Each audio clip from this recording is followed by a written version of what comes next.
So మొదటి నుంచి మీరు మాట్లాడేదంతా కూడా చాలా తిక్కగా ఉంది. సొసైటీలో ఆడవాళ్ళు ఎవరైతే ఉన్నారో వాళ్ళందరూ మీ మొగుళ్ళతో సంసారం వదిలేసి సో వ్యభిచారానికి లైసెన్స్ ఇచ్చి లీగల్ చేస్తాను అని. ఈరోజు ఏ స్త్రీ అయినా వ్యభిచారం చేస్తుంది, వేశ్యగా మారిందంటే ఎందుకు? సిగరెట్, గంజాయి, హుక్కా, సో ఇవన్నీ కూడా ఫ్రీగా ఇస్తూ ఉంటే తప్పుగా అనుకోవద్దు. నాకు తెలిసి మీ అందరికీ అర్థమైంది అనుకుంటున్నాను. సో నాకు కూడా చాలా బాధ వేసింది. కానీ ఎందుకు ఇలా జరిగిందని ఆలోచించిన తర్వాత కులం మతం కాకుండా మనిషి స్థాయిని బట్టి ఈ విధంగా రిజర్వేషన్లు ఇవ్వాలని, దాని గురించి కొన్ని కులాలు వర్గాల వారు మీకు సపోర్ట్ చేస్తున్నారు, కొంతమంది వ్యతిరేకత భావం చూపిస్తున్నారు. ఒక వర్గానికి ఒక కులానికి ఎలా ఇస్తారు? అసలు ఎందుకు ఇవ్వాలి? కానీ మీరు చెప్పేదాన్ని బట్టి చూస్తే ప్రజెంట్ సొసైటీలో సిచ్యువేషన్స్ ఏదైతే ఉన్నాయో, అంటే ఈ కులాలు మతాలు మారడం కానీ, భారత్ మాతాకి జై అని కొడితేనే ఇక్కడ ఉండండి, లేకపోతే తావే మీకు దిక్కండి అంతే. అధర్మాన్ని పాటించే గొర్రెల్లారా, మతాన్ని మార్చే వెధవల్లారా అంటూ ఒక మతానికి సంబంధించిన వ్యక్తుల మనోభావాలని కించపరుస్తూ మరి మీరు లిరిక్స్ రాశారు. మా డైరెక్టర్ ఏదో ఈ సినిమా హిట్ కొట్టి ఆయనకు ఒక పెద్ద రాజమౌళి గారి కంటే ఆయన పెద్ద డైరెక్టర్ అయిపోవాలని. సో అశోక్ సార్, మీరు పవన్ కళ్యాణ్ గారికి ఫ్యానా? సో అందుకనే నేను దేవుడిని అంతగా పట్టించుకో. Hi, hello, how you all? It's me your Swathi Naidu. And ఈరోజు నేను మీ ముందుకి ఒక సరికొత్త, ఈ మధ్యకాలంలో సొసైటీలో చాలా హాట్ టాపిక్ అయింది కదా, ఆ మూవీ గురించి మాట్లాడడానికి వచ్చాను. మీ అందరికీ అర్థమైంది అనుకుంటా కదా, అదేనండి నాకు నేనే తోపుతురుం. మరి ఆ మూవీ గురించి ఇంకా మనకి తెలియని ఎన్నో సస్పెన్స్ విషయాలు, అలానే డేరింగ్ డాషింగ్ విషయాల్ని మనతో షేర్ చేసుకోవడానికి మరి ఆ మూవీ హీరో అశోక్ గారు మనతో ఉన్నారు. మరి మిగతా డీటెయిల్స్ అన్నీ కూడా ఒకసారి ఆయన అడిగి క్లారిటీగా క్లియర్గా తెలుసుకుందాం. హాయ్ అశోక్ గారు. నమస్తే అండి. సో మరి నాకు నేనే తోపుతురు మూవీ ట్రైలర్స్ అండ్ సాంగ్ మేము అందరం చూసాము. చాలా మంచి రెస్పాన్స్ వచ్చింది, చాలా బాగుంది. ఈ మూవీ ట్రైలర్స్లో, ప్రోమోస్లో చూసినంతసేపు కూడా మీ ఎవ్రీ డైలాగ్ చాలా పవర్ఫుల్గా అండ్ చాలా సస్పెన్స్గా, అంటే నెక్స్ట్ ఏం జరగబోతుంది అని ఒక సస్పెన్స్ ప్రజల్లో చాలా బాగా క్రియేట్ చేశారు. అండ్ ఇంకా అర్థం కాని విషయం ఏంటంటే, ఈ మూవీలో మీరు ఒక లవర్ బాయ్ లాగా ఉంటూ హీరోయిన్తో మజాగా రొమాన్స్ చేస్తూ, అలానే అట్ ద సేమ్ టైం ఇంకో వైపు వచ్చేసి ఒక సీఎం, చీఫ్ మినిస్టర్ లాగా ఉంటూ ఏదో సంక్షేమ పథకాలు ప్రవేశపెట్టి ప్రజలకి వ్యతిరేకంగా ఒక విలన్ లాగా కూడా ఉన్నారు. అసలు మీరు హీరోనా, విలనా, లేదంటే డ్యూయల్ రోలా? మరి అలానే దీనిలో అర్థం కాని విషయాలు చాలా డిఫరెంట్గా ఉన్నాయి. అలానే మీరు హీరోగా ఫస్ట్ మూవీ, ఇట్లాంటి డిఫరెంట్ స్టోరీని తీసుకుని డిఫరెంట్ టేకింగ్ అని అన్నీ అద్భుతంగా ఉన్నాయి.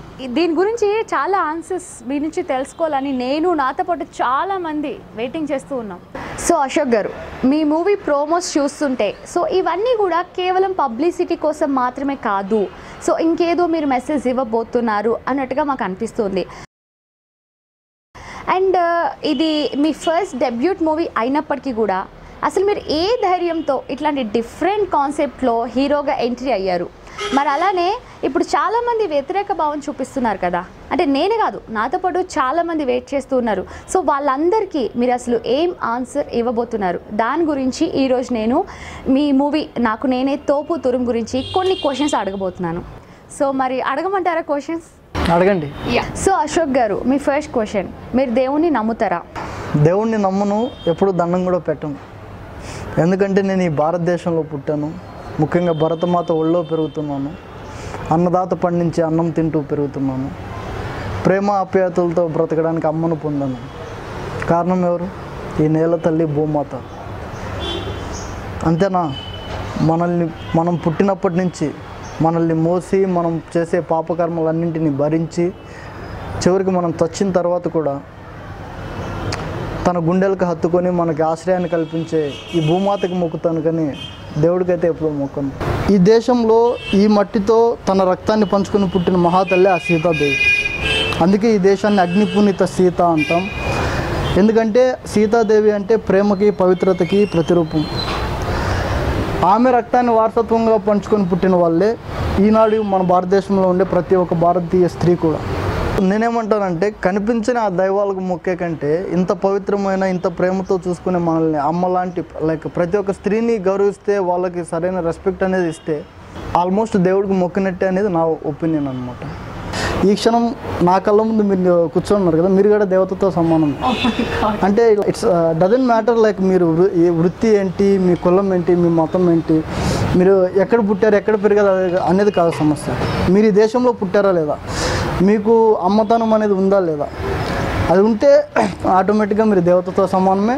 సో దేవుడి కంటే ముందు మిమ్మల్ని మొక్కి మిమ్మల్ని గౌరవించితే చాలు అని నేను ఎప్పుడు అనుకుంటాను తప్ప దేవుడికి మొక్కాలి అని అంతగా అయితే ఎప్పుడు అనుకోను. ఎందుకు అంటే కూడా ఒక చిన్న ఎగ్జాంపుల్ చెప్తా. ఏ మగాడైనా సరే అమ్మ గడుపులోంచి బయటకు వచ్చిన మరుక్షణమే, ఈ భూమి మీదకి వచ్చిన మరుక్షణం నుంచి కళ్ళెదురుగా కన్న తల్లి కాళ్ళ కింద నేల తల్లి లేకపోతే బ్రతకగలడా? ఒకవేళ బ్రతికినా సరే ఆ జీవితానికి ఒక అర్థం అనేది ఉంటుందా? నేనైతే ఉండదని అనుకుంటాను. సో ఈరోజు మనందరం ఇలా ఉన్నాము, బాగా ప్రశాంతంగా బతుకుతున్నాము అంటే రెండు.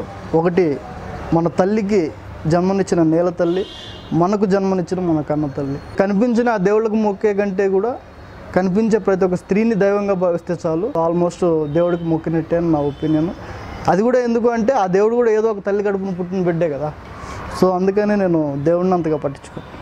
మీ మూవీ సబ్జెక్ట్ పరంగా వెళ్తే దీనిలో మీరు చెప్పారు, సో వ్యభిచారానికి లైసెన్స్ ఇచ్చి లీగల్ చేస్తాను అని. మరి ఇప్పటిదాకానేమో లేడీస్ ఆడవాళ్ళంటే దేవతలు, వారికి మించిన దైవమే లేదు అని చాలా గౌరవంగా చెప్పారు. మరి అలాంటప్పుడు మీరు మీ సినిమాలో వ్యభిచారాన్ని బ్యాన్ చేస్తున్నట్లుగా అలా కూడా చెప్పొచ్చు కదా. ఎందుకంటే అలా అయితే నాలాంటి వాళ్ళకి కూడా సొసైటీలో గౌరవంగా బ్రతికే అవకాశం వస్తుంది. అంటే దేవతలకి కూడా లైసెన్స్ ఇచ్చి వాళ్ళతో కూడా వ్యభిచారం చేయిస్తారా?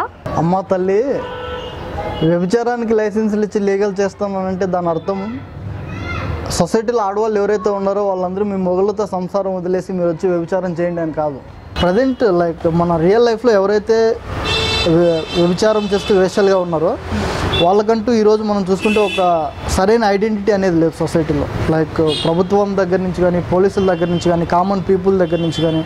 అంటే ఏంటంటే ప్రతి ఒక్కరికి కూడా వేశ్య అంటే అదో చిన్న చూపు, వాళ్ళ గురించి తక్కువ చేసి వేళాకోళంగా మాట్లాడడం. సో ఇలాంటి వాళ్ళందరికీ కూడా ఒక ప్రత్యేకమైన గౌరవం కావాలి, ఒక ఐడెంటిటీ కావాలి. సో ఎందుకంటే ఈరోజు ఏ స్త్రీ అయినా వ్యభిచారం చేస్తుంది, వేశ్యగా మారిందంటే ఎందుకు అంటే పుట్టుకతో ఏ స్త్రీ కూడా వేశ్య కాదు కదా. లేకపోతే ఒళ్ళు కొవ్వెక్కి ఎవరైనా వ్యభిచారం చేస్తారా? చేయరు కదా. పరిస్థితుల ప్రభావం అంటే వాళ్ళ ఫ్యామిలీని దృష్టిలో పెట్టుకొని కుటుంబాన్ని పోషించుకోవడానికి, వాళ్ళకు బ్రతకడానికే కదా వ్యభిచారం చేస్తారు ఏ స్త్రీ అని. ఎవరి దాకా ఎందుకు మీరు కూడా వ్యభిచారం చేస్తారు కదా. అంటే ఒళ్ళు కొవ్వెక్కి ఏమైనా వ్యభిచారం చేస్తారా? కాదు కదా. మీకంటూ ఒక కుటుంబం ఉంది, మీకంటూ ఒక ఫ్యామిలీ ఉంది, వాళ్ళందరికీ అన్నం పెట్టాలి, వాళ్ళని పోషించుకోవాలి. అంటే మీ స్వార్థం కోసం కాకుండా ఇంకొకరికి అన్నం పెట్టడానికే కదా మీరు వ్యభిచారం అనేది చేస్తున్నారు. సో ఇలాంటి ఎవరైతే ఈ వ్యభిచారం చేస్తున్నారో వాళ్ళందరికీ ఒక రెస్పెక్ట్ అనేది కావాలి, ఒక సరైన గౌరవం, మనం గౌరవించాలి వాళ్ళని అనేది చెప్పడానికి నా సినిమాలో ఈ పథకాన్ని ప్రవేశపెట్టాను తప్ప ఫ్యామిలీ లేడీస్ ఎవరైతే వాళ్ళ మొగుళ్ళతో సంసారం చేస్తున్నారో మీరందరూ వచ్చి వ్యభిచారం చేయండి అని నేను చెప్పలేదు. అది నా ఉద్దేశం కూడా కాదు.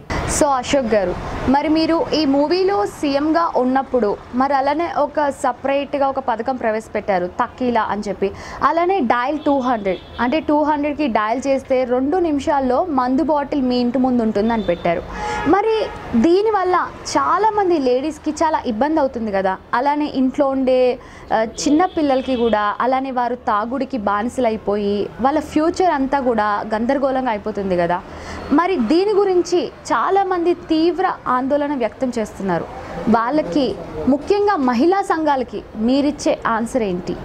యాక్చువల్గా ఈ పథకం గురించి మాట్లాడేవాళ్ళంటే అంతకంటే ముందు ఒక 3 నిమిషాల పాటు మన గౌరవనీయులైన తెలంగాణ రాష్ట్ర ముఖ్యమంత్రి వర్యులు కేసీఆర్ గారు, సో ఆయన గురించి నేను మాట్లాడాల్సి ఉంది. ఎందుకంటే ఈ పథకం ప్రవేశపెట్టడానికి ప్రధాన కారణం, నాకు స్ఫూర్తినిచ్చింది కూడా ఆయనే. అదేంటంటే కరెక్ట్గా 2 ఇయర్స్ బ్యాక్ ఆయన ఒక పథకం ప్రవేశపెట్టాడు. అదేంటంటే 15 రూపాయలకే మీకు మద్యం బాటిల్ ఇస్తాము, 15 రూపాయలకే మీకు మందు దొరుకుతుంది అని. సో అప్పుడు ఏంటంటే చాలామంది మహిళా సంఘాలు కానీ చాలామంది లైక్ ప్రతిపక్ష సంఘాల నాయకులు వాళ్ళందరూ కూడా కేసీఆర్ గారు ఏదో పెద్ద దేశద్రోహం చేసినట్లు, ఆయన ఏదో పెద్ద దేశద్రోహి అని ఆయనపై నిందలు మోపి ఆయనకి వ్యతిరేకంగా మాట్లాడడము, ఆయనకి వ్యతిరేకంగా నిరసన చేయడం, ఉద్యమాలు చేయడం చాలాంటివి చేస్తున్నారు. అక్కడ ఆలోచించాల్సిన విషయం ఏంటంటే, ఎందుకు అంటే దాదాపు ప్రతి ఒక్కరు కూడా పేద ప్రజల కోసమే ఆయన ఆలోచించే ఇది పెట్టింది, సమాజ శ్రేయస్ కోసం. మందు తాగే వాళ్ళు ఎవరైతే కష్టపడకుండా ఎక్కువ డబ్బులు వేస్ట్ చేసుకోకుండా తాగాలి అని చెప్పి ఈ పథకం ప్రవేశపెట్టాడు. సో అదే ఉద్దేశంతో మా సినిమాలో మేము కూడా ఈ తాగి రోడ్ల మీద డ్రైవ్లు చేసుకుంటా, డ్రంక్ అండ్ డ్రైవ్లు, యాక్సిడెంట్లు అవన్నీ ఉండకూడదు అనే ఉద్దేశంతోనే హోమ్ డెలివరీ పెట్టాం. ఎందుకు ఆయన 15 రూపాయలకు మద్యం పెట్టాల్సి వచ్చింది, నేను ఎందుకు హోమ్ డెలివరీ పథకం ప్రవేశపెట్టాల్సి వచ్చింది అనేది నేను మీకు చెప్తాను. ఇప్పుడు ఈరోజు మన తెలుగు రాష్ట్రం, మన ఈ తెలంగాణ రాష్ట్రం కానివ్వండి, తెలుగు రాష్ట్రం కానివ్వండి, ఓవరాల్గా మన రాష్ట్రంలో 100కి దాదాపు 70% మంది ప్రజలు జనాభా మందు దాక్కపోతే వాళ్ళకి ముద్ద దిగరు, రాత్రి అయితే నిద్ర పట్టదు. ఈ 70%లో దాదాపు 60% మంది middle class, below middle class peoples. అంటే వాళ్ళు పొద్దున్న నుంచి సాయంత్రం వరకు ఎంత కష్టపడి పనిచేసినా వాళ్ళకి వచ్చేది మహా అంటే 200. ఆ 200లో వాడు ఒక 100 రూపాయలు, 150 రూపాయలు దాదాపు తాగడానికి ఖర్చు పెడితే మిగిలిన 50 రూపాయలతో పిల్లం పిల్లలు ఏం తింటారు? ఆ కుటుంబం, ఆ తల్లి కుటుంబాన్ని ఎలా పోషించుకుంటుంది? సో వీళ్ళందరినీ దృష్టిలో పెట్టుకొని ఆ 15 రూపాయలకు మద్యం బాటిల్ పెట్టినప్పుడు నువ్వు ఎంత తాగినా 50 రూపాయలు అవుతుంది కదా, మహా అంటే 60 రూపాయలు అవుతుంది. సో మిగిలిన 150 రూపాయలు, 100 రూపాయలతో ఆ తల్లి పిల్లలు సంతోషంగా ఉంటారు. ఆ కుటుంబం అనేది వాళ్ళ పిల్లలకి స్కూల్ ఫీజులు కానీ ఆ మెయింటెనెన్స్ అనే దానికి వస్తుంది కదా. సో వీళ్ళనందరినీ, వీళ్ళ కోసం, వీళ్ళ బాగు కోసం ఆయన 15 రూపాయలకే ఈ పథకం అనేది ప్రవేశపెట్టారు. కానీ ఇప్పుడు కేసీఆర్ గారు దేశద్రోహం చేస్తున్నారు, 15 రూపాయలకు మందు పెట్టి హోమ్ డెలివరీ పథకం ప్రవేశపెట్టి నా సినిమా కూడా దేశద్రోహం లాగానే ఉంది.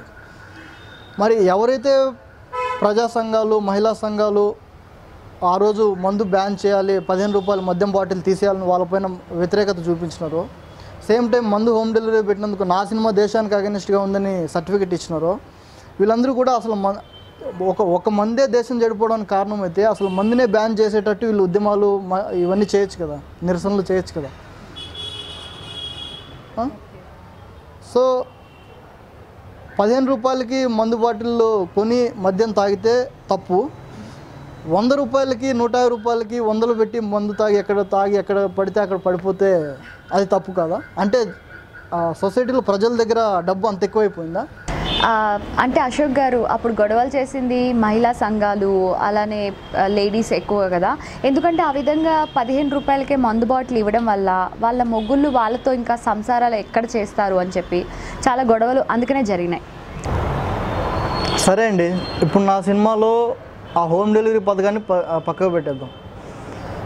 సీఎం కేసీఆర్ గారు ప్రవేశపెట్టిన 15 రూపాయల మందు బాటిల్ని పక్కన పెట్టేద్దాం. ఇప్పుడు ఓకే, మీరు అన్నట్లు నేను హోమ్ డెలివరీ అనేది డైరెక్ట్ మందు ఇంటికి పంపేయడం వల్ల చిన్నపిల్లలు దాన్ని చూసి అడిక్ట్ అవుతారు, లేడీస్కి కూడా ఇబ్బందిగా ఉంటుందని మీరు అంటున్నారు. మరి హోమ్ డెలివరీ అనేది పక్కన పెట్టేద్దాం. ఈరోజు ప్రజెంట్ సొసైటీలో, రియల్ లైఫ్లో ఎంతమంది బయట మందు కొనుక్కొని ఇంటికి వెళ్ళి దాన్ని తాగట్లేదు? ఆ తాగడం చూసి వాళ్ళ తల్లిదండ్రులు, వాళ్ళ తండ్రి తాగడం చూసి పిల్లలు దానికి అలవాటు పడడం లేదు, వాళ్ళు దాని గురించి తెలుసుకోవడం లేదు. సేమ్ టైం ఇంట్లో ఎంతమంది ఆడవాళ్ళకి ఇబ్బందికరంగా ఉండడం లేదు. అంటే బయటకు అమ్ముతున్నా సరే, హోమ్ డెలివరీ లేకుండా బయట అమ్ముతున్నా సరే వాళ్ళు అయితే ఇంటికి వెళ్ళి తీసుకెళ్ళి తాగుతున్నారు కదా. సో ఆ విధంగా కూడా యూత్ అనే వాళ్ళు, చిన్నపిల్లలు, లేడీస్కి చాలా ఇబ్బంది అవుతుంది కదా. చిన్నపిల్లలు వాటికి అడిక్ట్ అయ్యి అడ్డదారిలో వెళ్ళిపోతున్నారు కదా. సేమ్ టైం ఈరోజు ఇంకా నేను చెప్పకూడదు కానీ మహిళలు కూడా చాలామంది ఈరోజు మందు తాగే వాళ్ళు ఉండరు, కాదంటారా? ఖచ్చితంగా తాగుతారు కదా. సో ఇప్పుడు నేను క్వశ్చన్ చేసేది ఏంటి అంటే, నా సినిమా హోమ్ డెలివరీ పథకం ప్రవేశపెట్టారు మీరు, దీనివల్ల మహిళలకి చాలా ఇబ్బందికరంగా ఉంది, చిన్నపిల్లలు దీనివల్ల చెడిపోతారని మీరు చాలా దీనిపైన ఓ విధంగా సెన్సార్ బోర్డు కూడా చెప్పాలంటే మీ సినిమా దేశానికి అగైనెస్ట్గా ఉందని మాకు చాలా పెద్ద సర్టిఫికేట్ కూడా ఇచ్చారు. సేమ్ టైం హోమ్ డెలివరీ పథకం ప్రవేశపెట్టినందుకు మా సినిమా దేశానికి అగైనెస్ట్గా ఉందని సెన్సార్ వాళ్ళు చెప్పినారు. 15 రూపాయలకే మందు బాటిల్ అన్నందుకు సీఎం కేసీఆర్ గారిని దేశద్రోహి అన్నారు.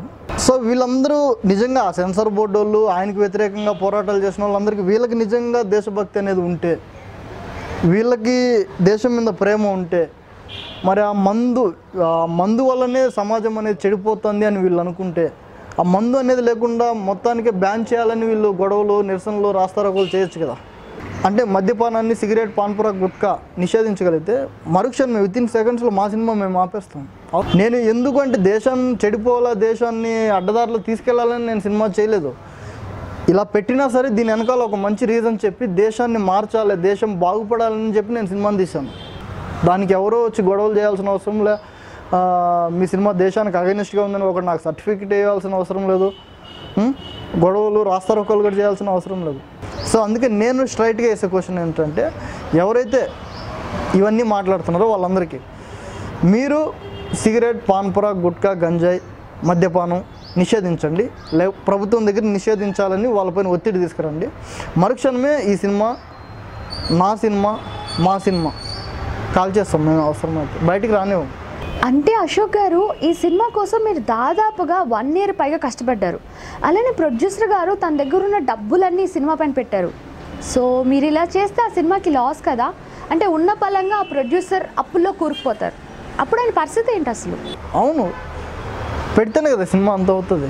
సో కాకపోతే పెట్టడానికి రీజన్ ఏంటంటే, అదే నాకేదో ఈ సినిమాలో హీరోగా చేస్తానే నాకు ఒక 10 ఛాన్సులు వచ్చేయాలని, మా డైరెక్టర్ ఏదో ఈ సినిమా హిట్ కొట్టి ఆయనకు ఒక పెద్ద రాజమౌళి గారి కంటే ఆయన పెద్ద డైరెక్టర్ అయిపోవాలని, వీటన్నిటికి మించి మా ప్రొడ్యూసర్కి ఏదో 10 కోట్ల డబ్బులు చేయాలని మేమైతే సినిమా చేయలేదు. అలా చేయాలనుకుంటే లవ్ సీనో లేకపోతే హర్రర్ సినిమానో కామెడీ క్రైమ్ ఏదో చేసుకోవచ్చు.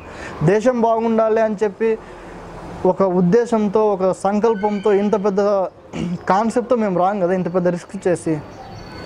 ఈ వయసులో మాకు రావాల్సిన అవసరం కూడా లేదు యాక్చువల్గా. సో అన్నిటికీ తెగించే దేశం కంటే ఏది ఎక్కువ కాదనే ఉద్దేశంతోనే ఇక్కడికి వచ్చాం, సినిమా తీసాం. సో అది సినిమా రాకముందే దేశం బాగుపడితే ఇంకా సినిమా వచ్చినా లాభం లేదు కాబట్టి ఖచ్చితంగా సినిమా ఆపేస్తాం, అంతే. సో అశోక్ సార్, ఏంటి సార్ మీ దేశభక్తి ఇంత అరాచకంగా ఉంది? సో మీరు మాట్లాడేదాన్ని బట్టి చూస్తుంటే మీకు దేశం కన్నా ఏది ఎక్కువ కాదు అనిపిస్తుంది. ఆఖరికి దేశం కోసం ప్రాణాన్ని ఇచ్చేలాగా అనిపిస్తున్నారు. సో దేనికైనా కొన్ని హద్దులంటూ ఉంటాయి కదా. ఇక్కడ మీరు తెలుసుకోవాల్సిన విషయం అదే, దేశానికి నలుమూలల సరిహద్దులు ఉంటాయేమో కానీ దేశభక్తికి ఏ మూలన హద్దులు మాత్రం ఉండవు. అందుకనే ఎందరో మహానుభావులు మహాత్ములు మంచినీళ్ళ ప్రాయంగా వాళ్ళ ప్రాణాలను త్యాగం చేస్తే ఈరోజు మనం అనుభవించే స్వతంత్రం ఏదైతే ఉందో వాళ్ళ త్యాగ ఫలితం ఏదంతా.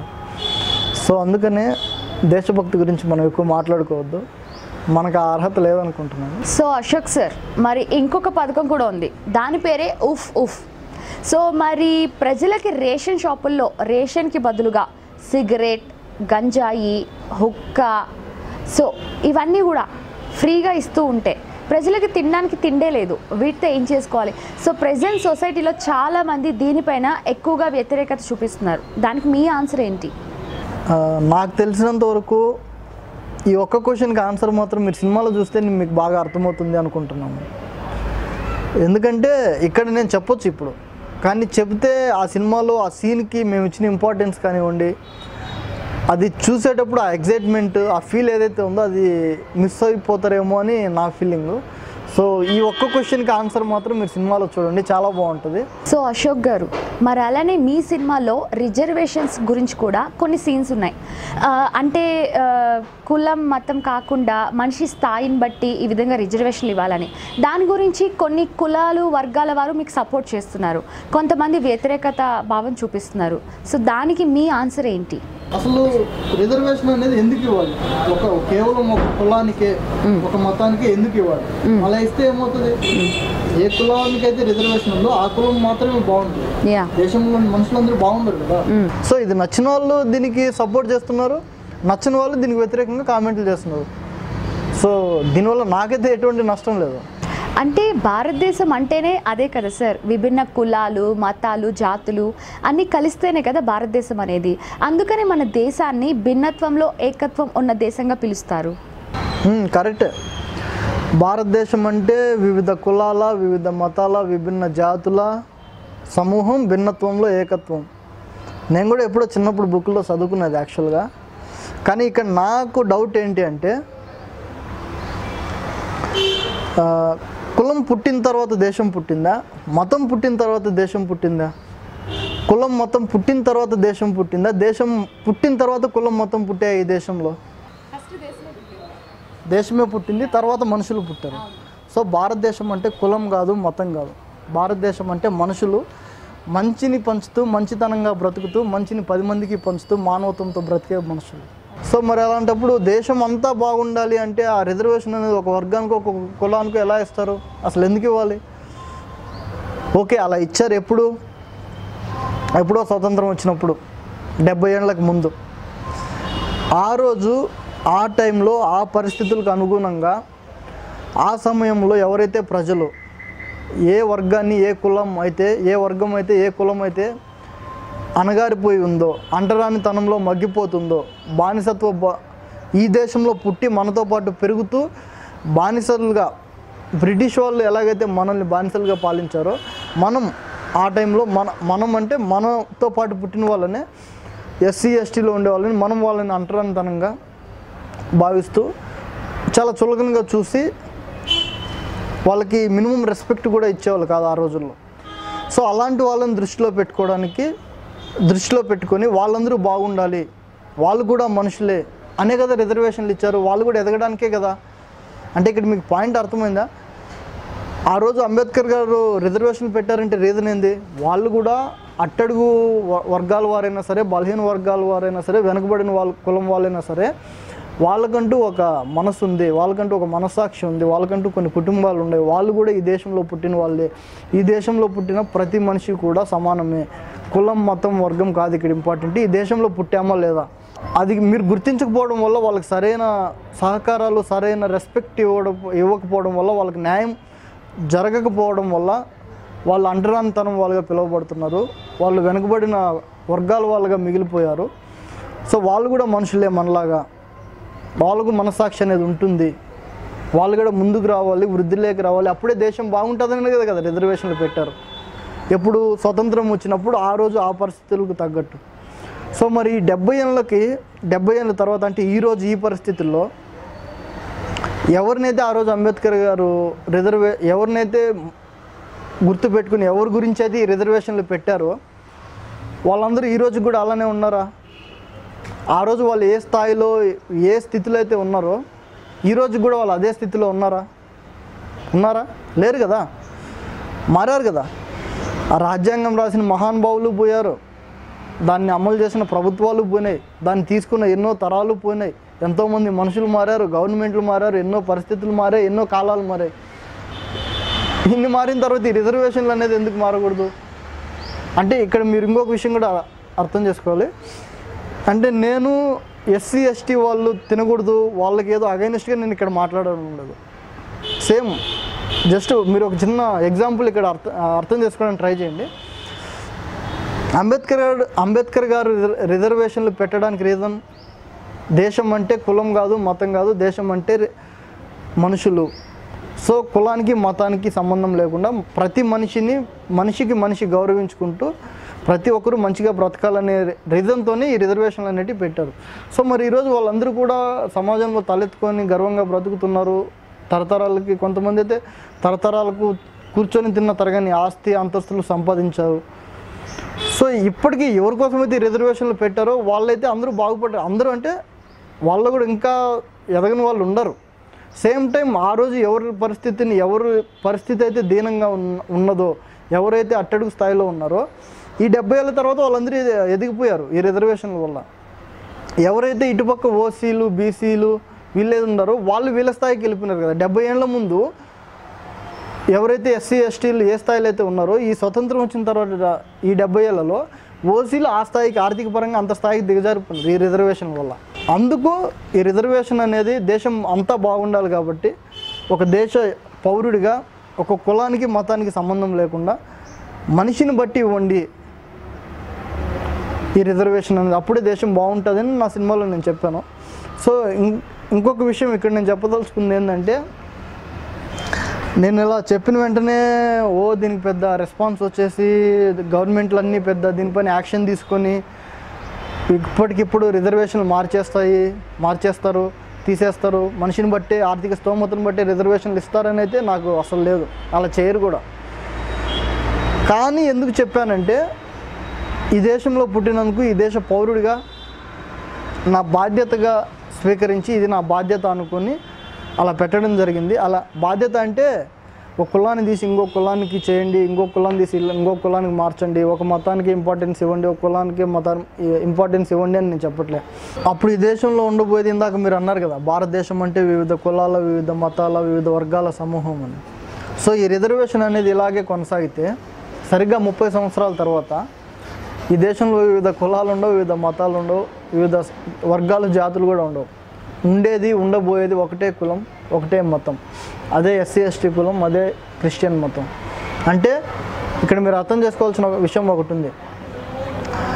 కొన్ని వందల సంవత్సరాల నుంచి భారతదేశంలో కుల వ్యవస్థ, మత వ్యవస్థ అనేది ఉంది. సో కానీ ఇది ఆల్మోస్ట్ ఈరోజు ఎక్కడ చూసుకున్నా కన్వర్టింగ్లో, ఫైనాన్షియల్ ప్రాబ్లంతో ప్రతి ఒక్కరు కన్వర్టింగ్లో. సో ఇదే కనుక కొనసాగితే ఇంకో 30 ఏళ్ళలో మొత్తం ఒకటే మతం, ఒకటే కులం. అంటే మళ్ళీ ఎలాగైతే బ్రిటిష్ వాళ్ళు, అంటే ఇక్కడ మొత్తం బ్రిటిష్ మతం అయిపోతుంది. మళ్ళీ 300 సంవత్సరాల క్రితం బ్రిటిష్ వాళ్ళు ఎలాగైతే మన దేశాన్ని ఆక్రమించుకొని మోసం చేసి ఎలా అయితే మనల్ని ఆక్రమించుకొని 300 సంవత్సరాల పాటు మన దేశాన్ని పాలించి మనల్ని చిత్రహింసలు పెట్టి బానిసలుగా మన జీవితాలను ఎంత దారుణంగా నాశనం చేసి మన సంస్కృతి సంప్రదాయాలని దిగజార్చి మన భారతీయ మహిళల పట్ల ఎంత నీచంగా వాళ్ళు ప్రవర్తించారో మనం ఇప్పటికీ చరిత్రలో చదువుకుంటున్నాం. సో ఇదే కనుక రిపీట్ అయితే, ఇదే కనుక ఇలాగనే కొనసాగితే మళ్ళీ అదే బ్రిటిష్ వాళ్ళు మన దేశాన్ని ఆక్రమించుకొని ఈసారి 300 ఏళ్ళు కాదు, వాళ్ళ జీవితాంతం భూమి ఉన్నంతకాలం వాళ్ళు మన దేశాన్ని పరిపాలిస్తారు. ఎందుకంటే స్వతంత్రం వచ్చిన తర్వాత ఈ 70 ఏళ్లలో మన భారతీయులకు బద్ధకం ఎక్కువైపోయింది, స్వార్థం ఎక్కువైపోయింది. ప్లస్ ప్రపంచ దేశాలన్నిటికీ టెక్నాలజీ పెరిగిపోయింది. సో మళ్ళీ వాళ్ళ చెర నుంచి విడిపించాలంటే ఆనాడు వాళ్ళ చెర నుంచి విడిపించుకోవడానికి ఈ భూమాత దాదాపు 300 సంవత్సరాలు ఒక గాంధీ, సుభాష్ చంద్రబోస్, వివేకానంద లాంటి కొంతమంది వ్యక్తులు పుట్టే వరకు వెయిట్ చేసింది వాళ్ళ చెర నుంచి రక్షించడానికి. సో ఇదే కనుక ఇప్పుడు రిపీట్ అయితే ఈసారి 100 మంది గాంధీలు పుట్టినా, 10 మంది సుభాష్ చంద్రబోసులు పుట్టినా, ఎంతమంది వివేకానందలు పుట్టినా ఏం చేయలేరు. చెప్పాను కదా, టెక్నాలజీ ఎక్కువైపోయింది. సో అందుకనే కొంచెం జాగ్రత్త పడుతూ మన గవర్నమెంట్లు వాళ్ళ 5 ఏళ్ళ రాజకీయ స్వార్థం కాకుండా మనం మనుషులుగా పుట్టినందుకు మనం కులం, మనం మతం కాదు, మనం మహా అంటే 70 ఏళ్ళు 80 ఏళ్ళు బ్రతుకుతాం అంతేనా. కానీ దేశం, సో మనం ఈరోజు ఉంటాం, నేను పోతాం. గవర్నమెంట్ ఇప్పుడు ఉంటుంది, నెక్స్ట్ మళ్ళీ మారిపోతుంది. కానీ దేశం ఎప్పటికీ ఇలానే ఉంటుంది. సో దేశం బాగుండాలంటే మనుషులు బాగుండాలి. కాబట్టి ఈ రిజర్వేషన్ అనేది మనుషులకి ఇస్తే దేశం బాగుంటుంది అని నేను అనుకుంటున్నాను. సార్ మీరు అలా చెప్తుంటే నిజంగా భయం వేస్తుంది. ఒకవేళ అదే నిజమైతే తలుచుకుంటూనే మొత్తం ఒళ్ళంతా వణుకు వస్తుంది అనమాట. కానీ మీరు చెప్పేదాన్ని బట్టి చూస్తే ప్రజెంట్ సొసైటీలో సిచ్యువేషన్స్ ఏదైతే ఉన్నాయో, అంటే ఈ కులాలు మతాలు మారడం కానీ చూస్తుంటే ఒకవేళ ఇలానే అవుతుందేమో అని అనిపిస్తుంది. అసలు దీన్ని ఆపడం ఎలా? దీనికి ఏదైనా పరిష్కార మార్గం ఉందంటారా? అసలు ఖచ్చితంగా ఆపగలమమ్మ. దీనిపైన మీరెవరూ ఆందోళన చెంది పెద్ద బాధపడాల్సిన అవసరం లేదు. ఎందుకంటే 135 కోట్ల మంది జనాభా ఉన్న ఈ భారతదేశంలో అసలు సిసలైన భారతీయులు మాత్రం 1 నుంచి 100 లోపల, అంటే 2 సంఖ్యల మంది మాత్రమే ఉన్నారు. 135 కోట్ల మంది భారతీయుల్లో 100 లోపు మాత్రమే భారతదేశంలో పుట్టినందుకు దేశం గురించి ఆలోచిస్తూ, దేశం కోసం బ్రతుకుతూ, దేశం కోసం ప్రాణాలు ఇచ్చేవాళ్ళు ఉన్నారు. సో వాళ్ళు ఎవరు ఎక్కడుంటారు అంటే ఎవరికి కనిపించరు, ఎవరితో మాట్లాడరు. కానీ సమయం వచ్చినప్పుడు వాళ్ళ యొక్క అవసరం సమాజానికి ఉంది అని వాళ్ళకి అనిపించినప్పుడు, అదేదో అంటారు కదా, దుష్టజన శిక్షణ శిష్టజన రక్షణ. అంటే ఎవడైతే కులము మతము, నా కులం నాకు గొప్ప, నా మతం నాకు గొప్ప, నా దేవుడు నాకు గొప్ప అని దేశాన్ని మర్చిపోయి బ్రతుకుతూ ఉంటారు కదా, అలాంటి వాళ్ళు దేశంలో ఆల్మోస్ట్ ఎక్కువే అయిపోయినారు. అలా ఎక్కువైపోయి బ్రతికే మనుషులు ఎక్కువైనప్పుడు దేశం యొక్క మనుగడ కష్టమవుతుంది. సో ఆ మనుషుల కంటే దేశం ముఖ్యం కాబట్టి, సో ఆ సమయం వచ్చినప్పుడు వాళ్ళ యొక్క అవసరం సమాజానికి అవసరమైనప్పుడు ఖచ్చితంగా వాళ్ళు వస్తారు, వాళ్ళ పని వాళ్ళు చేసుకొని ఖచ్చితంగా మళ్ళీ వాళ్ళ స్థానాలకు వాళ్ళు వెళ్ళిపోతారు. కానీ వాళ్ళు ఎక్కడ ఉంటారు అంటే ఎవరికి తెలియదు, ఎవరికి కనపడరు, ఎవరితోనూ మాట్లాడరు, ఎవరికి వినపడరు కూడా. కాకపోతే వాళ్ళ గురించి ఒక చిన్న ఎగ్జాంపుల్ చెప్తాను. 100 మంది శ్రీకృష్ణుళ్ళు శ్రీరాములు వచ్చినా సరే వాళ్ళ ఈ వేలు ఉంది కదా, ఈ ఒక్క వేలు ఉన్నంత బలంతో సరితూగలేరు. 1000 మంది అల్లాలు జీసస్లు వచ్చినా సరే వాళ్ళకున్న ఆత్మవిశ్వాసంలో 1% కూడా వాళ్ళు సరితూగరు. వాళ్ళే భూమిపుత్రులు. అర్థమైందా? అంటే దేశం పుట్టినప్పుడు దేవుడి కంటే ముందు పుట్టిన వాళ్ళే భూమిపుత్రులు. అంటే దేశం గురించి ఆలోచిస్తూ దేశం కోసం బ్రతుకుతూ దేశం కోసమే ప్రాణాలు ఇచ్చేవాళ్ళు అనమాట. అంటే దేవుడి కంటే గొప్పవాళ్ళు వాళ్ళు. దేవుడి కంటే గొప్పవాళ్ళు అంటే దేవుడి కంటే చిన్నవాళ్ళు అంటే దేవుడే మనకు కనపడ్డు, ఎక్కడ ఉంటాడు, దేవుడికే ఎంతో బలం.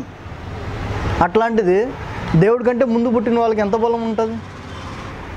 వాళ్ళు ఇంకా అసలు కనిపించరు కదా. దేవుడే కనిపినప్పుడు దేవుడి కంటే ముందు పుట్టిన వాళ్ళు ఎందుకు కనపడతారు? వాళ్ళ అవసరం వచ్చినప్పుడే. ఇప్పుడు మనం నమ్ముతాం, మనం ఎప్పుడైతే పరిశుద్ధంగా ఉంటామో, ఎప్పుడైతే పుణ్యాత్ములుగా ఉంటామో, మనస్ఫూర్తిగా దేవుని ప్రార్థిస్తామో అప్పుడు దేవుడు మనకి ప్రత్యక్షమవుతాడు, మనం కోరిన కోరికలు తీరుస్తాడు, మన పాపాలన్నింటినీ తొలగించి మనల్ని పుణ్యాత్ములు చేస్తాడు అని. సో వాళ్ళు కూడా అంతే.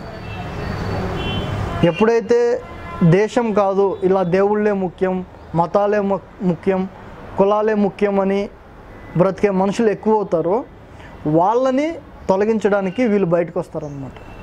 సో అందువల్ల నేనైతే అనుకోవట్లేదు ఇలా మళ్ళీ మన దేశాన్ని వచ్చి ఎవరో ఆక్రమించుకుంటారు, దేశం మళ్ళీ ఇంకొకరి చేతిలోకి పోతుంది అని. సార్ మీరు అసలు మాట్లాడేది రామాయణమా, మహాభారతమా, ఖురానా, బైబులా, సంస్కృతమా, వేదాంతమా? అసలు ఏంటి సార్ ఇది? అన్నీ కలబోసి వడబోసిన జీవితం గురించి మాట్లాడుతున్నాను. సో అశోక్ సార్, మీరు పవన్ కళ్యాణ్ గారికి ఫ్యానా? పవన్ కళ్యాణ్ గారు అంటే నాకు ఎందుకంత ఇష్టం అంటే ఆయనకంటే ముందు కూడా నేను ఇష్టపడే హీరోలు, యాక్టర్లు ఉన్నారు. సో మీకు ఒక ఎగ్జాంపుల్ చెప్తాను. ఇప్పుడు దాకానే మనం దేవుళ్ళ గురించి మాట్లాడుకున్నాం. ఏ దేవుడైనా సరే, శ్రీకృష్ణుడైనా, శ్రీరాముడైనా, బ్రహ్మ అయినా, ఇంకొకళ్ళైనా సరే, దేవుడు అంటే మనకు మొట్టమొదటిగా గుర్తొచ్చే వ్యక్తి ఎవరు? ఎన్టీ రామారావు గారు. నాకు మీకు కాదు, తెలుగు ప్రజలందరికీ కూడా దేవుడు అంటే ఇలా ఉంటాడు అనే ఒక స్వరూపాన్ని మనకు చూపించిన మహానుభావుడు ఆయన. ఆయన తర్వాత ఇప్పటివరకు హీరో ఎలా ఉంటాడు అనేది నేను ఇంతవరకు నా లైఫ్లో చూడలేదు, ఎప్పుడు వాళ్ళని కలవలేదు కూడా. కానీ మెగాస్టార్ చిరంజీవి గారి సినిమాలు చూసిన తర్వాత, సినిమాల్లో ఆయన ఫైట్లు, ఆయన డ్యాన్సులు, ఆయన యాక్టింగ్ చూసిన తర్వాత ఓకే హీరో ఇలా ఉంటాడు, ఓకే నిజంగా హీరోలు ఇలానే ఉంటారేమో అనే ఒక ఫీల్ నాకు అనిపించింది. సో చిరంజీవి గారికి కూడా నేను పెద్ద ఫ్యాన్ని. ఆ తర్వాత పవన్ కళ్యాణ్ గారు. వాళ్ళు ఇద్దరు ఏంటంటే నాకు పర్సనల్గా వాళ్ళ సినిమాలు చూసి ఈరోజు నేను ఇండస్ట్రీకి వచ్చినాను. యాక్చువల్గా వాళ్ళని స్ఫూర్తిగా తీసుకొని హీరోని అయినాను యాక్చువల్గా, చిరంజీవి గారిని కానీ, ఎన్టీ రామారావు గారిని కానీ. కానీ పవన్ కళ్యాణ్ గారిని ఏంటి అంటే ఆయన సినిమాలు దాదాపు ఇప్పటివరకు ఒకటేమో చూసిన, సర్దార్ గబ్బర్ సింగ్. అంతకుముందు ఏ సినిమా చూడలేదు. ఆయన సినిమాలు చూసి నేను ఆయనకి అభిమాని కాలేదు ఎప్పుడు. ఎందుకంటే ఒక నిజమైన నాయకుడు ఎలా ఉంటాడు అంటే ఇప్పటివరకు నా లైఫ్లో నేను చూడలేదు. కానీ పవన్ కళ్యాణ్ గారి యొక్క ఆయన మాట్లాడే మాటలు, రీసెంట్గా కొన్ని సభలు కూడా పెట్టారు ఆయన. సో అందులో అతను ప్రసంగించిన విధానం కానివ్వండి, ప్లస్ సమాజం బాగుండాలి, దేశం బాగుండాలి అని ఆయన తీసుకునే నిర్ణయాలు, ఆయన యొక్క ఆలోచన విధానం, యూత్ని మేల్కొల్పుతూ దేశం కోసం, ఈ దేశంలో పుట్టినందుకు మనందరం దేశం కోసం బ్రతకాలి అని మనందరికీ ఒక మార్గాన్ని నిర్దేశిస్తూ, అంటే మనందరికీ అంటే లైక్ ఎవరైతే ఆయన ఇష్టపడతారో వాళ్ళకి, అంటే నాకు ఇవన్నీ ఆయనలో అనిపించినాయి అనమాట. సో మనం దేశం కోసం బ్రతకాలి అనే ఒక మార్గాన్ని మనకి చూస్తున్న వ్యక్తి అని నేను ఆ విధంగా ఆయనకి పెద్ద ఫ్యాన్ని. ఈ దేశంలో పుట్టినందుకు మనం దేశం కోసం బ్రతకాలి, అవసరమైతే దేశం కోసం ప్రాణాలైనా ఇవ్వాలి. ఒక మాటలో చెప్పాలంటే మనం ఇప్పటికీ చెప్పుకుంటాం, గాంధీ, సుభాష్ చంద్రబోస్, వివేకానంద లాంటి వాళ్ళు చాలా గొప్పవాళ్ళు, వాళ్ళు దేశం కోసం ప్రాణాలు ఇచ్చారు, అందుకే గొప్పవాళ్ళు అని, స్వతంత్రం రావడానికి. సో స్వతంత్రం వచ్చిన తర్వాత కూడా మన దేశంలో మనకంటూ ఒక దేశం ఉంది, దానికంటూ ఒక మనస్సాక్షి ఉంది, దానికంటూ ఒక మనసు ఉంది, దేశం గురించి ప్రతి ఒక్కరు ఆలోచించాలి అని ఒక మార్గాన్ని నిర్దేశిస్తున్న వ్యక్తి పవన్ కళ్యాణ్ గారు అని నాకు అనిపించింది అనమాట. అంటే ఆ సమాజం పైన ఆయనకున్న ఆ ప్రేమ కానివ్వండి, దేశం బాగుండాలి, యువత ఎక్కువగా దేశం గురించి ఆలోచించాలి, కులం కాదు మతం కాదు మానవత్వంతో బ్రతకాలి, కుల మతాలు మనకు అన్నం పెట్టవు, మానవత్వంతో బ్రతికితే దేశం బాగుంటుంది, మనుషులందరూ బాగుంటారు అని ఆయన తీసుకునే నిర్ణయాలు కానివ్వండి, ఆయన యొక్క వ్యక్తిత్వం మెయిన్గా చెప్పాలంటే. ఇంకొక ముఖ్యమైన విషయం ఏంటంటే, ఇందాక చెప్పాను కదా, ఎన్టీఆర్ గారిని చిరంజీవి గారిని స్ఫూర్తిగా తీసుకొని సినిమా ఇండస్ట్రీకి వచ్చాను, హీరో అవ్వాలనుకున్నాను, అయ్యాను అని. సో కానీ ఈ క్షణం ఇక్కడ కూర్చొని ఇలా మీతో మాట్లాడుతున్నాను అంటే, దేశం గురించి ఇంత గొప్పగా ఇంత ధైర్యంగా మాట్లాడుతున్నాను అంటే మెయిన్ రీజన్ అయితే పవన్ కళ్యాణ్ గారే. అంటే ఒక నిజాయితీ, ఒక నీతి మన దగ్గర ఉన్నప్పుడు మనల్ని ఏ శక్తి ఏం చేయలేదు. సో అనేది నాకు ఊహ తెలిసినప్పటి నుంచి నేను నమ్మే సిద్ధాంతం. సేమ్ టైం సినిమా ఇండస్ట్రీకి వచ్చిన తర్వాత పవన్ కళ్యాణ్ అనే ఒక వ్యక్తి గురించి విన్న తర్వాత ఆయనలో చూసింది కూడా అంటే అదే అనమాట. సో ఈ క్షణం నేను ఇక్కడ కూర్చొని ఒక కులం కాదు, ఒక మతం కాదు, అవసరమైతే మనుషులకు కూడా కాదు, తల్లిదండ్రులకు కూడా కాదు, ఎవరు ఎక్కువ కాదు, దేశం ఒకటే ముఖ్యం అనే టైప్లో నేను మాట్లాడుతున్నాను అంటే, సో ఒక విధంగా దానికి పవన్ కళ్యాణ్ గారు కూడా ఖచ్చితంగా కారణమే. ఆయన్ను ఎందుకంటే అంత ప్రభావితం చేశారు నన్ను ఆయన. సో మొదటి నుంచి మీరు మాట్లాడేదంతా కూడా చాలా తిక్కగా ఉంది, కానీ ఇప్పుడు మీరు చెప్పిందంతా విన్న తర్వాత అసలు తిక్క వాళ్ళం, తెలివి తక్కువ వాళ్ళం మేమే అని ఇప్పుడే అర్థమైంది. ఓకే, అంటే మీకు దేశభక్తి చాలా ఉంది, at the same time Pawan Kalyan గారిని ఇన్స్పిరేషన్గా తీసుకుని దేశాన్ని మార్చాలని థాట్స్ అయితే చాలా ఉన్నాయి. సో అసలు మీకు దీని గురించి రిజల్ట్ ఏదైనా వచ్చిందా? అంటే దీని గురించే మీరు మూవీ తీశారు, జనాన్ని మార్చారని, కానీ దీన్ని చూసి జనాలు రియలైజ్ అయ్యి సొసైటీ మారుతుంది అని మీరు ఎంతవరకు అనుకుంటున్నారు? నా సినిమా రిలీజ్ అయిన తర్వాత ఆడియన్స్ అంటే ప్రజలందరూ దాన్ని చూసి రియలైజ్ అయిపోయి సమాజాన్ని మార్చేస్తారని నేను సినిమా తీయలేదండి. ఈ దేశంలో పుట్టినందుకు, సమాజంలో పెరుగుతున్నందుకు దేశం కోసం ఆలోచించండి, సమాజం కోసం బ్రతకండి, లేకపోతే చస్తారు అని చెప్పడమే నా సినిమా. సో అంతే తప్ప జనాలు మారాలని నేను సినిమా తీయలేదు, మారకపోతే చస్తారు అని చెప్పి సినిమా తీశాను అంతే. ఓకే సార్, ప్రజెంట్ మనం డైలీ చాలా చూస్తూనే ఉన్నాం. సో చాలామంది మన ఏపీకి స్పెషల్ స్టేటస్ తేవాలని మన ఆంధ్ర తెలుగు ప్రజలు చాలామంది ప్రభుత్వానికి వ్యతిరేకంగా నినాదాలు చేస్తూ సో చాలా అలజడులు జరుగుతూ ఉన్నాయి. మరి అలానే అట్ ది సేమ్ టైం దానికి సపోర్ట్ చేస్తూ మన తెలుగు హీరోలు సంపూర్ణంగా సోషల్ వెబ్సైట్, ఫేస్బుక్, ట్విట్టర్లో కూడా చాలా సపోర్ట్ చేస్తూ ఉన్నారు. సో మరి దీని గురించి మీ పర్సనల్ ఒపీనియన్ ఏంటి? ఆంధ్రాకి ప్రత్యేక హోదా కావాలన్నా అంటే ఒక తెలుగు వాడిలా తెలుగు నేల మీద పుట్టినందుకు గర్వంగా చెప్తున్నాను, అంతకు మించి బాధతో కూడా చెప్తున్నాను. అట్ ద సేమ్ టైం ఆంధ్రాకి, తెలుగు రాష్ట్రానికి ఈరోజు ప్రత్యేక హోదా వద్దు, ఇది నా అభిప్రాయం. ఇస్తే తీసుకుంటే కూడా తెలుగు భాషకి ఈరోజు హోదా అనేది లేదు, దానికి కావాలి. ఫస్ట్ ఆఫ్ ఆల్ స్టేటస్ వద్దు అంటే స్టేటస్ వద్దు అన్నట్లే కావాలి, కానీ దానికంటే ముందు తెలుగు భాషకి ఒక సరైన గౌరవం, ఒక గుర్తింపు కావాలి. అది ఎక్కడి నుంచి కావాలి? తెలుగు వాడిగా పుట్టినందుకు, తెలుగు నేలపైన పుట్టినందుకు మనం ఇవ్వాలి. ఇస్తున్నామా? మరి అదే కనుక జరుగుతూ ఉంటే ఈరోజు ఎందుకు బజార్లలో, రోడ్లపైన, బస్సులపైన తెలుగు భాష గొప్పది, తెలుగులో మాట్లాడుకుందాం, తెలుగును గౌరవిద్దామని రాసుకోవాల్సిన దీన స్థితికి దిగజారిపోయినాం మనం.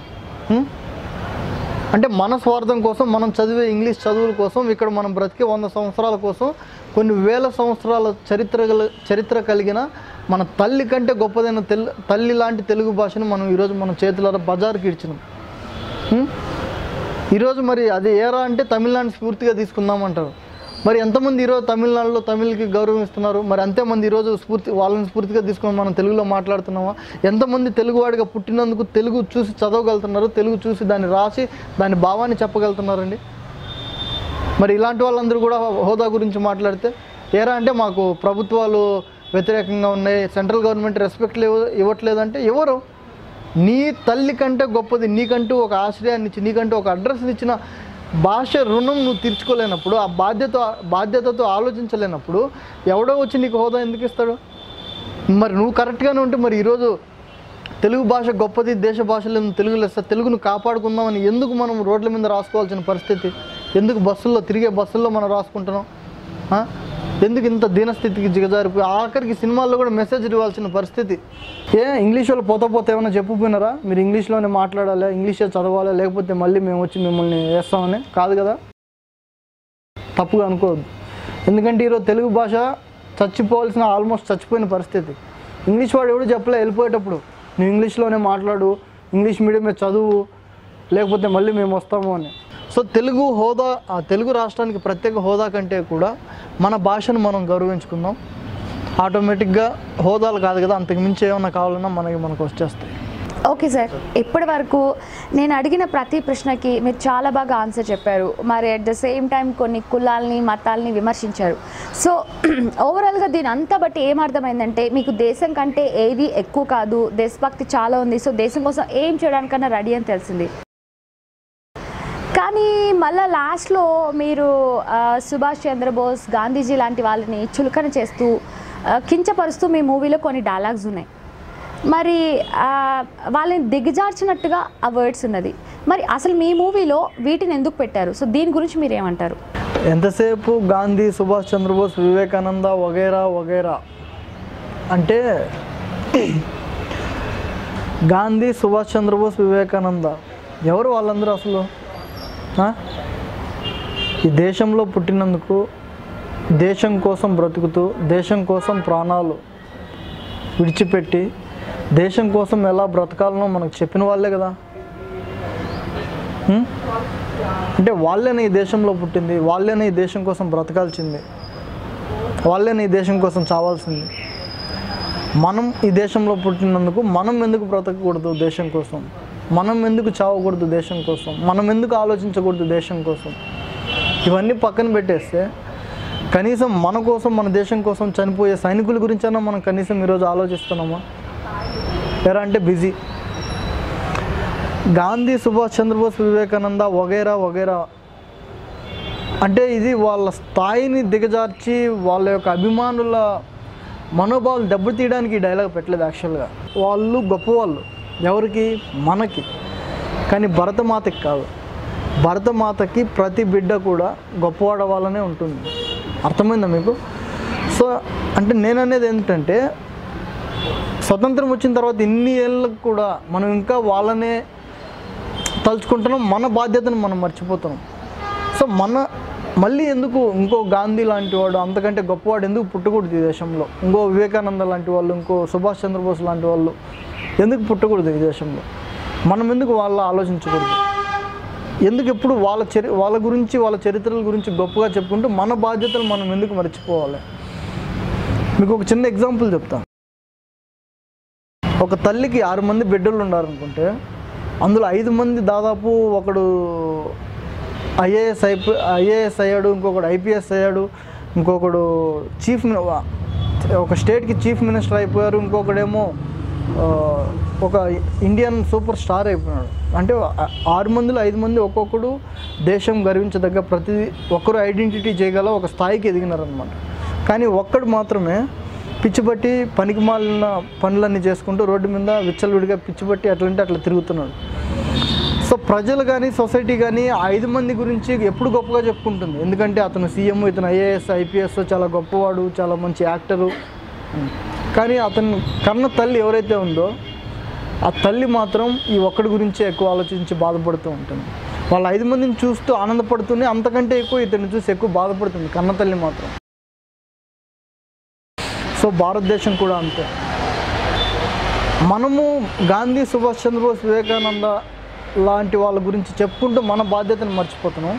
కానీ భరతమాత మాత్రం ఇంకో గాంధీ, ఇంకో సుభాష్ చంద్రబోస్ పుట్టాలి, వాళ్ళు నా కోసం ఆలోచించాలి, 10 మందిని ఆలోచింప చేయాలి అని కులం, మతం, స్వార్థం, అవినీతితో నిండిపోయిన ఈ మనుషులను చూసి కన్నీరు పెడుతుంది. మళ్ళీ ఎప్పుడు గాంధీ కంటే గొప్పవాడు పుడతాడు, ఎప్పుడు సుభాష్ చంద్రబోస్ లాంటి వాడు మళ్ళీ నా కడుపున పుడతాడు, నా గురించి ఆలోచిస్తాడు అని. సో ఫైనల్గా దేశభక్తులు మహానుభావులు వాళ్ళు మాత్రమే కాదు దేశంలో పుట్టింది, మనం కూడా పుట్టాము, ఆ బాధ్యత అనేది మన పైన కూడా ఉంది అని చెప్పడానికే అలా చేయడం జరిగింది. అంతే తప్ప వాళ్ళ మనోభావాలను ఏదో దెబ్బతీయడానికి, వాళ్ళ స్థాయిని దిగజార్చి చేయడానికి మాత్రం కాదు. మరి మీ మూవీ ట్రైలర్తో పాటు ఒక సాంగ్ని కూడా రిలీజ్ చేశారు. ఆ సాంగ్ చాలా బాగుంది, కానీ ఆ సాంగ్లో మరీ ఘోరంగా చాలా కఠినమైన పదాలతో భారతమాతని నగ్నంగా బట్టలు ఊడతీసి నిలబెట్టిన భారతదేశ ముద్దుబిడ్డలారా అని చాలా ఘోరంగా వర్డ్స్ని ఉపయోగించారు. సో ఈ సినిమా స్టోరీతో పాటు సాంగ్ని కూడా మీరే రాశారు కదా.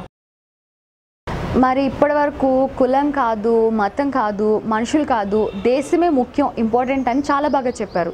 మళ్ళీ ఆఖరికి ఇట్లా దేశాన్ని కూడా కించపరుస్తూ మాట్లాడుతూ తీశారు. సో ఎందుకని ఇలా? అఖండ భారతదేశాన్ని బట్టలోడదీసి నగ్నంగా నిలబెట్టిన భరతమాత ముద్దుబిడ్డలారా. యాక్చువల్గా ఈ పాట రాసింది నేనే. ఈ పదాలు ఏవైతే రాశానో ఇవి రాసేటప్పుడు యాక్చువల్గా ఈ పదాలు అలా ఎందుకు పెట్టాల్సి వచ్చింది అంటే, భారతదేశాన్ని బట్టలోడదీసి నగ్నంగా నిలబెట్టిన భరతమాత ముద్దుబిడ్డలారా. మీరు నన్ను ఎవరు తప్పుగా అనుకోవద్దు. ఎప్పుడైతే ఈ పదాలు ఇలా రాయాలి, ఈ దారిలో వెళ్ళి నేను ఆలోచించి నా మనసులో తలిచి నేను పేపర్ పైన ఇది రాసినప్పుడు నా మనసుకి నా మైండ్కి తెలియకుండానే ఆటోమేటిక్గా నా కళ్ళలోంచి నీళ్ళు వచ్చేస్తాయి. ఆ క్షణం నన్ను కన్నా నా తల్లిని నేను నగ్నంగా నా కళ్ళ ముందు ప్రత్యక్షంగా చూసినట్లు నాకు అనిపించింది. సో అసలు ఎందుకు అలా జరిగిందో నాకు కూడా తెలియదు. యాక్చువల్గా ఎందుకు ఇలా జరిగింది, అవసరమై సాంగ్ రాయడము అని చెప్పి దాదాపు పక్కన పడేసి వెళ్ళిపోయినాను. సో తర్వాత ఇలా జరగడానికి రీజన్ ఏంటి, అసలు ఎందుకు ఇలా జరిగింది అని ఆలోచిస్తే అప్పుడు అర్థమైంది. ఈ భూమాత భరతమాత మనల్ని మోస్తుంది, కానీ తనకు ఒక రూపం అంటూ లేదు. ఆమెకున్నది ఒకటి హృదయం. ఆ రూపం ఏదైతే ఉందో, ఇందాక నేను చెప్పాను కదా, భారతదేశంలో ఉండే ప్రతి స్త్రీ కూడా దేవతతో సమానమే. రూపాన్ని మన స్త్రీలకు దానం చేసి హృదయాన్ని మాత్రమే దాని దగ్గర పెట్టుకొని మనల్ని ఎన్ని పాపాలు చేసినా, ఎన్ని కర్మాలు చేసినా మనల్ని మోస్తూ ఉంది. సో అందుకే నాకు అనిపించింది ఆ టైంలో నేను ఇలా అనుకున్నందుకు నా తల్లిని నేను అలా ఊహించుకున్నానేమో. తప్పుగా అనుకోవద్దు, నాకు తెలిసి మీ అందరికీ అర్థమైంది అనుకుంటున్నాను. సో నాకు కూడా చాలా బాధ వేసింది. కానీ ఎందుకు ఇలా జరిగిందని ఆలోచించిన తర్వాత నేను మీకు స్టార్టింగ్లో చెప్పాను, ఈ దేశంలో పుట్టిన ప్రతి స్త్రీ కూడా దైవంతో సమానం అని. మరి ఈరోజు ఎంతమంది ఈ దేశంలో పుట్టిన స్త్రీలు పరాయి దేశాలకు వెళ్ళి కూలి పనులు చేసుకుంటున్నారు? ఎంతమంది ఈ దేశంలో పుట్టిన స్త్రీలు ఈరోజు వేశ్యలుగా మారుతున్నారు? వాళ్ళందరికీ పని చేయడం చేతరాకనా? వాళ్ళందరికీ కష్టపడడం తెలియకనా? ఎందుకు? దైవంతో సమానమైన స్త్రీ ఈరోజు ఎందుకు దీనస్థితిలోకి వెళ్ళిపోయింది? ఎందుకు ఈరోజు మనం కులం, మతం, స్వార్థం, అవినీతి, ఇంత అవినీతి దేశంలో ఎందుకు ఈరోజు దేశం ఇలా కన్నీరు పెడుతుంది? మన స్వార్థమే కదా. సో అంటే అంత దూరం వెళ్ళి అక్కడ కూలి పనులు, అక్కడ బానిసలుగా బ్రతికే వాళ్ళు ఇక్కడ నుండి వాళ్ళు కష్టపడలేరా? ఇక్కడ నుండి వాళ్ళు వాళ్ళ కుటుంబాన్ని పోషించుకోలేరా? అంటే ఇక్కడ మన నాయకుల దగ్గర నుంచి సరైన ప్రోత్సాహకం లేక, సరిగ్గా పరిపాలించే ప్రజా నాయకులు లేక భరతమాత ఖచ్చితంగా కన్నీరు పెడుతుంది. సేమ్ టైం ఈరోజు ప్రపంచ దేశాలన్నీ కూడా విక్రిస్తున్నాయి భారతదేశాన్ని చూసి. మీది కూడా ఒక దేశమేనా అనే టైప్లో. కాదంటారా? ఎందుకు అలా చేస్తున్నాయి కూడా రీజన్ కూడా చెప్పమంటారా? ఈరోజు ఎక్కడికైనా వెళ్ళి చూడండి, నాకు నచ్చిన మతంలో నేను వెళ్తా అండి, స్వతంత్ర భారతదేశం. ఆ మాత్రం హక్కు నాకు లేదా? నాకు నచ్చిన కులంలో నేను ఉంటానండి, స్వతంత్ర భారతదేశం. ఆ మాత్రం స్వేచ్ఛ నాకు లేదా ఈ భారతదేశంలో? నాకు నచ్చినట్టు నేను ఉంటానండి, నాకు నచ్చింది నేను తింటానండి, నాకు నచ్చినోడితో నేను తిరుగుతానండి, నాకు నచ్చినోడితో నేను పనుకుంటానండి. ఇంకా ఈ స్వతంత్ర భారతదేశానికి పెట్టిన అతిపెద్ద దరిద్రం ఏంటంటే, కొంతమంది వ్యక్తులు ఉన్నారు, ప్రత్యేకమైన వ్యక్తులు. ఈ దేశంలో పుట్టి, ఈ దేశంలో అన్నదాత పండించే అన్నం తింటూ, ఇక్కడ ఉప్పు తింటూ, భారత్ మాతాకి జై అని జై కొట్టండ్రా అంటే వాళ్ళ సర్వస్వం ఏదో వాళ్ళేదో కోల్పోయినట్టు, వాళ్ళేదో వాళ్ళ ఆస్తులు మొత్తం ఇచ్చేసినట్టు ఫీల్ అయిపోతారు. అలా భారత్ మాతాకి జై అని నినాదాలు చేసి నీ మతం ఏమన్నా మంట కలిసిపోతుందా? మరి అంత కష్టమైనప్పుడు ఇక్కడ ఎందుకు అబ్బా నువ్వు బతకడము? నీకు ఇష్టం వచ్చిన దేశానికి వెళ్ళి నువ్వు బతకచ్చు కదా. బతకచ్చు కదా వెళ్ళి బతకండి ప్లీజ్. ఎందుకంటే ఇక్కడ ఉండొద్దు, చెప్తున్నాం కదా. మీతో పాటు ఆలోచన విధానం ఎవరికైతే ఉందో వాళ్ళని కూడా తీసుకెళ్ళండి. ఏరా అంటే స్వతంత్ర భారతదేశం. మాకు నచ్చినట్లు మేము బ్రతుకుతామండి. ఏరా అంటే స్వతంత్ర భారతదేశం. కానీ ఈ పిచ్చి ఎదవాళ్ళందరూ అర్థం చేసుకుంది ఏంటి అంటే, స్వతంత్ర భారతదేశం అంటే మనకు నచ్చినట్లు కాదు, దేశం మెచ్చేటట్లు బ్రతకడం, దేశం కోసం బ్రతకడం అని ఎవరికి అర్థం కావట్లేదు. అందుకే ఈరోజు స్వతంత్రం వచ్చిన తర్వాత భారతదేశాన్ని బట్టలోడ తీసి నడి రోడ్డు మీద నగ్నంగా నిలబెట్టారు అని ధైర్యంగా చెప్పగలను. వీటన్నిటికి మించి అదేవిధంగా బాధ్యతతో కూడా చెప్పగలను. ఇక్కడ ఉంటూ మతం కోసం బ్రతకాలనుకుంటే మాత్రం ఇక్కడ ఉండొద్దు. సో భారత్ మాతాకి జై అని కొడితేనే ఇక్కడ ఉండండి, లేకపోతే చావే మీకు దిక్కండి, అంతే. అధర్మాన్ని పాటించే గొర్రెల్లారా, మతాన్ని మార్చే వెధవల్లారా అంటూ ఒక మతానికి సంబంధించిన వ్యక్తుల మనోభావాలని కించపరుస్తూ మరి మీరు లిరిక్స్ రాశారు. అసలు ఏ ఉద్దేశంతో ఇంత డైరెక్ట్గా రాశారు? అసలు అలా రాయడం మీకు తప్పు అనిపించట్లేదా? ఒక్క కులాన్ని ఒక మతాన్నే కాదండి. మీరు అన్నారు అధర్మాన్ని పాటించే గొర్రెల్లారా, మతాలు మార్చే వెధవల్లారా అన్నారు. దాంతోపాటు ఇంకా ఇద్దరిని కూడా నేను తిట్టాను అంటే నేను క్వశ్చన్ చేస్తాను. మతాలు మార్చే వెధవల్లారా, అధర్మాన్ని పాటించే గొర్రెల్లారాతో పాటు మనుషుల్ని చంపే మూర్ఖుల్లారా, అజ్ఞానంలో బ్రతికే అల్లా భక్తుల్లారా, స్వార్థంతో సహవాసం చేస్తున్న హిందూ సన్యాసుల్లారా, మూఢాచారంలో బ్రతుకుతున్న ముండల్లారా, వీళ్ళ గురించి కూడా నేను తప్పుగానే చెప్పాను. అంటే ప్రతి ఒక్కరూ క్రిస్టియన్లందరూ గొర్రెలు, వీళ్ళందరూ వెధవలని నేను చెప్పలే. ముస్లింలందరూ మూర్ఖులని నేను అనట్లే. హిందువులందరూ కూడా సేమ్ టైం మూఢాచారంలో ఉండరు అని కూడా నేను అనట్లేదు. ఈ పెట్టడానికి ప్రధాన కారణం ఏంటి అంటే, నువ్వు ఒక క్రిస్టియన్ అయినా సరే, చాలామంది అంటారు నేను క్రిస్టియన్ మతంలో ఉంటాను, నాకు నచ్చినట్లు ఉంటాను, నేను జీసస్కి మొక్కుతాను అని. అది నీ ధర్మం. నేను ముస్లిం మతంలో పుట్టాను, నేను అల్లాకి నమాజ్ చేస్తాను, ముస్లింలో బ్రతకాలనుకుంటున్నాను అని చాలామంది అంటారు. అది నీ కర్తవ్యం. ఇంకా చాలామంది హిందువులు అంటారు నేను హిందూ మతంలో పుట్టాను, శ్రీకృష్ణుడికి శ్రీరాముడికి దండం పెడతాను, హిందూ దేవుళ్ళనే మొక్కుతాను అంటే అది నీ బాధ్యత. కానీ నువ్వు హిందువు అయినా, శ్రీకృష్ణుడు అయినా, హిందువు అయినా, ముస్లిం అయినా, క్రిస్టియన్ అయినా, నువ్వు జీసస్కి ప్రైజ్ ద లార్డ్, చర్చికి వెళ్ళి నువ్వు ప్రేయర్ చేసిన, మసీద్కి వెళ్ళి అల్లాకి నువ్వు ప్రార్థన చేసిన, నమాజ్ చేసిన, శ్రీకృష్ణుడు శ్రీరాముడికి దండం పెట్టిన, లాస్ట్కి చివరికి ఆఖరికి నువ్వు బ్రతకాల్సింది మాత్రం భారతీయుడు లాగానే. నువ్వు పూజించాల్సింది మాత్రం ఈ భరతమాతను మాత్రమే. ఎందుకంటే ప్రతి ఒక్కరు కూడా నమ్మేది ఏంటి అంటే,